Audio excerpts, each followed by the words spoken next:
ಕರ್ನಾಟಕ ಜನತೆಗೆ ನಮಸ್ಕಾರ. ಎಲ್ಲರೂ ಹೇಗಿದ್ದೀರಾ? ಚೆನ್ನಾಗಿದ್ದೀರಾ ಅಂತ ಅಂದ್ಕೊಂಡು ವಿಡಿಯೋನ ಸ್ಟಾರ್ಟ್ ಮಾಡ್ತಾ ಇದ್ದೀನಿ. ಬನ್ನಿ, 4,000 ಬಿಡುಗಡೆ ಮಾಡ್ತಾ ಇದ್ದಾರೆ.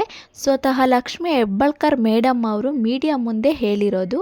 ಲಕ್ಷ್ಮಿ ಹೆಬ್ಬಾಳ್ಕರ್ ಅವರು ಹೇಳಿದ್ದಾರೆ. ಅದರ ಬಗ್ಗೆ ಕಂಪ್ಲೀಟ್ ಮಾಹಿತಿಯನ್ನು ಹೇಳ್ತಾ ಹೋಗ್ತೀನಿ. ಎಲ್ಲೂ ಸ್ಕಿಪ್ ಮಾಡದೆ ಕೊನೆವರೆಗೂ ವಿಡಿಯೋನ ಪೂರ್ತಿಯಾಗಿ ನೋಡಿ. ನಿಮಗೆ ಡಬಲ್ ಧಮಾಕ ಅಂತಲೇ ಹೇಳ್ಬೋದು. 17-18ನೇ ಕಂತಿನ ಹಣ ಕೂಡ ಬರ್ತಾ ಇದೆ. 50% ಜನಕ್ಕೆ 18ನೇ ಕಂತಿನ ಹಣ ಬಂದಿದೆ, ಕೆಲವರಿಗೆ ಬಂದಿಲ್ಲ. ಅದರ ಬಗ್ಗೆನೂ ಮಾಹಿತಿಯನ್ನು ತಿಳಿಸ್ಕೊಡ್ತೀನಿ. ಆಮೇಲೆ ಅಕ್ಕಿ ಹಣ, ಅನ್ನಭಾಗ್ಯ ಹಣ ಬಂದಿಲ್ಲ ಅಂತ ಹೇಳ್ತಾ ಇದ್ದಾರೆ, ಅದರ ಬಗ್ಗೆನೂ ತಿಳಿಸ್ಕೊಡ್ತೀನಿ. ಅದಕ್ಕೂ ಮುಂಚೆ ಈ ವಿಡಿಯೋವನ್ನು ಯಾರ್ಯಾರು ನೋಡ್ತಾ ಇದ್ದೀರಾ, ಹೊಸದಾಗಿ ಯಾರ್ಯಾರು ನೋಡ್ತಾ ಇದ್ದೀರಾ, ಪ್ಲೀಸ್ ಸಬ್ಸ್ಕ್ರೈಬ್ ಮಾಡ್ಕೊಂಡು ನೋಡಿ, ಸರಿನಾ? ಹಬ್ಬದ ದಿನವೇ ಕೆಲವರಿಗೆ ಹಣ ಬಂತು ಅಂತ ಖುಷಿಯಾಗಿದ್ದಾರೆ. ಇದರ ಜೊತೆಗೆ ಇನ್ನೊಂದು ಖುಷಿ ತರುವಂತಹ ವಿಚಾರ ಇಲ್ಲಿದೆ. ಅದೇನಂತ ಯೋಚನೆ ಮಾಡ್ತಾ ಇದ್ದೀರಾ? ಇದೇ ತಿಂಗಳಲ್ಲಿ 19ನೇ ಕಂತಿನ ಹಣ ಏಪ್ರಿಲ್ ತಿಂಗಳ 2ನೇ ವಾರದಲ್ಲಿ ಬಿಡುಗಡೆ ಮಾಡಲಿದ್ದಾರೆ ಎಂದು ಸ್ವತಃ ಲಕ್ಷ್ಮಿ ಹೆಬ್ಬಾಳ್ಕರ್ ಅವರು ವಿಡಿಯೋ ಮುಂದೆ ಹೇಳಿದ್ದಾರೆ. ಯಾಕೆ ಇವಾಗಲೇ ಕೊಡ್ತಾ ಇದ್ದಾರೆ ಹಣನ ಅಂತ ಯೋಚನೆ ಮಾಡ್ತಾ ಇದ್ದೀರಾ?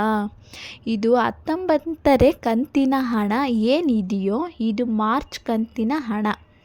ಈಗಾಗಲೇ ಹಣ ಬಿಡುಗಡೆ ಆಗಿದೆ. ಹಣ ಬಿಡುಗಡೆ ಆಗಿದೆ ಅಂತಾರೆ, ಎಲ್ಲಿಗೆ ಹೋಗಿದೆ, ಇನ್ನೂ ಅಕೌಂಟಿಗೆ ಬಂದಿಲ್ಲ ಅಂತ ಯೋಚನೆ ಮಾಡ್ತಾ ಇದ್ದೀರಾ? ಹಾಗಾದರೆ ಹಣಕಾಸು ಇಲಾಖೆಯಿಂದ ಮಹಿಳಾ ಮತ್ತು ಮಕ್ಕಳ ಕಲ್ಯಾಣ ಇಲಾಖೆಗೆ ಆ ಒಂದು ಹಣ ಬಂದಿದೆ, ಬಿಡುಗಡೆ ಮಾಡಿದ್ದಾರೆ. ಇನ್ನೇನು ಸ್ವಲ್ಪ ಅಮೌಂಟಾ? ನೀವೇ ಹೇಳಿ. 2.5 ಲಕ್ಷ ಕೋಟಿ ಹಣ ಬಿಡುಗಡೆ ಮಾಡಿರೋದಲ್ವ, ಸ್ವಲ್ಪ ತಡ ಆಗುತ್ತೆ. ಮಹಿಳಾ ಮತ್ತು ಮಕ್ಕಳ ಕಲ್ಯಾಣ ಇಲಾಖೆಯಿಂದ ಪ್ರತಿಯೊಬ್ಬರ ಅಕೌಂಟಿಗೆ 2,2 ಸಾವಿರ ಹಾಕ್ತಾರೆ. ಇನ್ನು ನಿಮ್ಮ ಅಕೌಂಟ್ಗೆ ಬರೋದು ತಡ ಆಗಲ್ಲ ಅಲ್ವಾ? ಯಾಕೆ ಇಷ್ಟು ಬೇಗ ಹಣ ಹಾಕ್ತಾ ಇದ್ದಾರೆ ಅಂತ ಅಂದ್ಕೊತಾ ಇದ್ದೀರಾ? ಸರ್ಕಾರದಿಂದ ಯಾವುದೇ ಹಣ ಬಾಕಿ ಉಳಿಸ್ಕೊಳೋ ಹಾಗೇ ಇಲ್ಲ. ಕೆಲವರು ಕೇಳ್ತಾರೆ, ನಮಗಿನ್ನೂ 18ನೇ ಕಂತಿನ ಹಣ ಬಂದಿಲ್ಲ ಅಂತ. ಯಾರು ತಲೆ ಕೆಡಿಸ್ಕೊಳೋಕ್ಕೆ ಹೋಗಬೇಡಿ. ನಿಮ್ಮ ಅಕೌಂಟಿಗೆ ಒಟ್ಟಿಗೆ ಹಣ ಬೀಳುತ್ತೆ.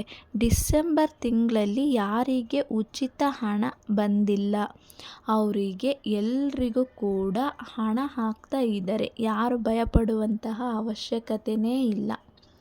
ಅನ್ನಭಾಗ್ಯ ಹಣ ಯಾರ್ಯಾರಿಗೆ ಬಂದಿಲ್ಲ, ಇವಾಗಲೇ ನಾವು 15 kg ಅಕ್ಕಿಯನ್ನೇ ಪಡಿತಾ ಇದ್ದೀವಿ ಅಲ್ವಾ? ಹಾಗಾಗಿ ಅದರ ಹಣ ಯಾರ್ಯಾರಿಗೆ ಬಂದಿಲ್ಲೋ ಅವರೆಲ್ಲರ ಅಕೌಂಟಿಗೂ ಕೂಡ ಇದೇ ಏಪ್ರಿಲ್ ತಿಂಗಳಲ್ಲಿ ಎಲ್ಲರ ಅಕೌಂಟಿಗೆ ಜಮಾ ಮಾಡ್ತೀವಿ ಅಂತ ನಮ್ಮ ಲಕ್ಷ್ಮಿ ಹೆಬ್ಬಾಳ್ಕರ್ ಮೇಡಮ್ ಅವರು ಮೀಡಿಯಾ ಮುಂದೆ ತಿಳಿಸ್ಕೊಂಡಿದ್ದಾರೆ.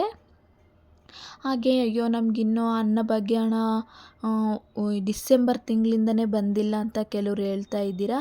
ಅದು ಎಲ್ಲ ಒಟ್ಟಿಗೆ ಹಣನ ಅಕೌಂಟಿಗೆ ಜಮಾ ಮಾಡ್ತಾ ಇದ್ದಾರೆ, ಸರಿನಾ?